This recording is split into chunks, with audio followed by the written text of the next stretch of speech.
Muli na namang nabuo ang 5 magkakatropa na may mga galawang pang top global, masasaksihan natin kung paano mambarubal sa rank game ang team namin. Kami yung mga pinakamalalakas pagdating sa larangan ng ML, kaya panoorin yung mabuti ng kapulutan nyo ng aral ang mga galawan namin, pero pag hindi ka pa rin gumaling ibig sabihin bobo ka lang talaga at mag-quit ML ka na lang. Si Luis ang core gamit niya si Genevieve at ang mage namin na si Law of Yukito ay Gord ang gamit na may kapangyarihan ng electric fan. Habang ang support naman ay si Brown na sobrang gwapo daw kuno at sa gold lane naman ay si Zeddy gamit si Aling Edith.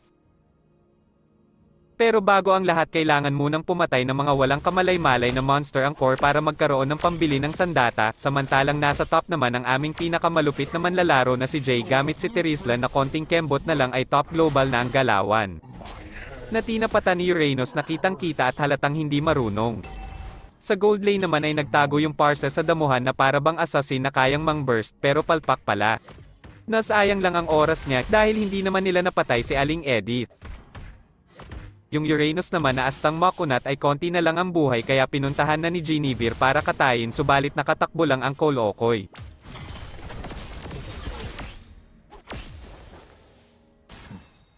Pero gigil na yung Terizla na paluin ng maso sa bunbunan yung Uranus, yung palo na magdudulot sa kanya ng pagkadala.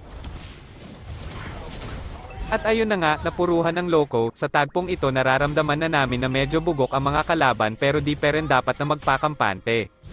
Nagkasubukan na nga ang core namin at ang core ng kalaban parang Julian Wards lang at Julian Barreto yung kinakarne ni Genevieve, sa madaling salita ay peke, dito na lumakas ang kumpiyansa ni Luis.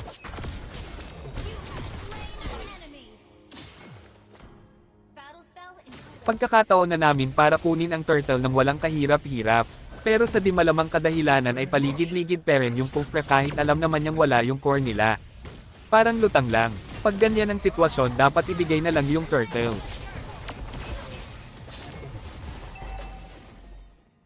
Pumunta na sa gold lane si Brown kasama si Yuki para patayin ang isa pang peking Bruno, si Bruno Mars pala ang kalaban.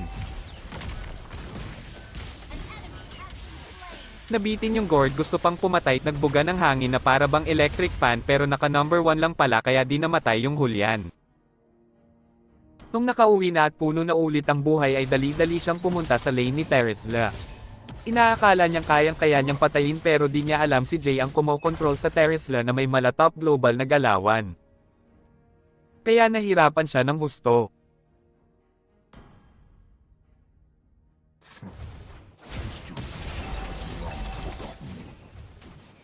May pabang-abang pa sa boss ang loko pero di niya kaya ang abilidad at husay nung Terizla.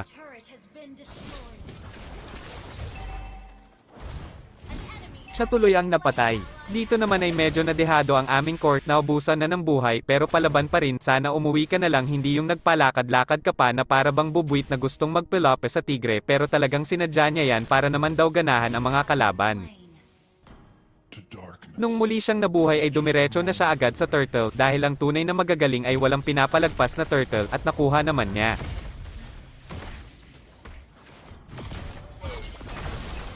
At nag-clash ang mga kumag na nauwi sa pagkaubos ng mga kalaban, napakalaking Dia Este tulong din kasi nung Estes parang only region ang peg.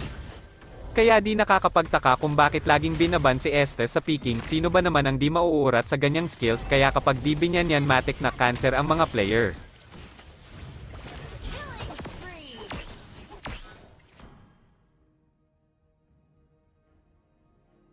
At habang nabob-ord na yung Terizla sa top, buti na lang naisipan ni Genevieve na dumalaw para bigyan si Uranus, 2 ulti ang tinanggap niya, ewan ko na lang kung mabuhay pa yan.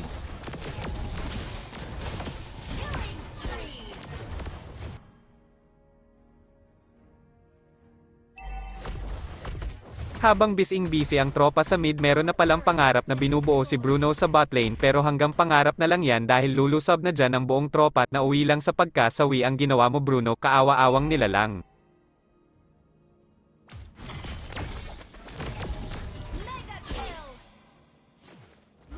At dahil nga sa hina ng mga kalaban ay tinatamad na rin ako magkwento ng laban na ito kaya skip na natin sa bandang pinapatay na yung Lord.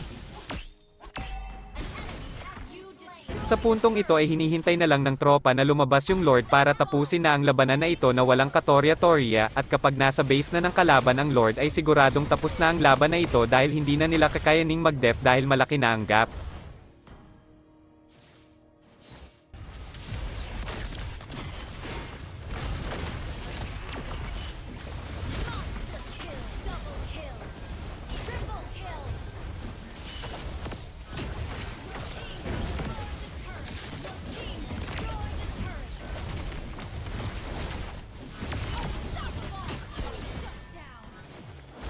At natapos na nga ang laban ng walang kahirap-hirap, puro talong gist kasi ang kalaban. Sana marami kayong natutunan sa laban na ito. Hanggang sa muli mga katroll. Nako po, sus, kaya pala, sira pa rin pala ang ML.